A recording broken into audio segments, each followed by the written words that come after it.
ఇండ్ల కోసం ఏండ్ల కమానం ఎదురు చూస్తున్న పేదలు రైతు భరోసా పడుతుందన్న ఆశతోటి రైతులు మాకు ఇంత సాయం అవుతుందని కౌలు రైతులు వ్యవసాయ కూలీలు ఇగనన్న రేషన్ కార్డు రాబోతుందనే సంబురంలో గరీబులు అందరు ఏటింగ్ చేస్తుంది ఈ ఆయతారం కోసమే ఎందుకో తెలుసు కదా అందుకే 26 జనవరి దగ్గరికి వస్తుండే వరకు రువ్వడి పెంచిండ్రు సర్వేలు.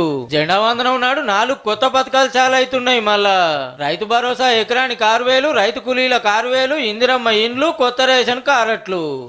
సర్పంచ్ ఎలక్షన్ల కోసమే ఆత్రమాత్రం చేస్తాండ్రు, అటెనక పట్టించుకోరు చూడు అని కేటీఆర్ సార్ ఎడ్డిస్తున్నాడు.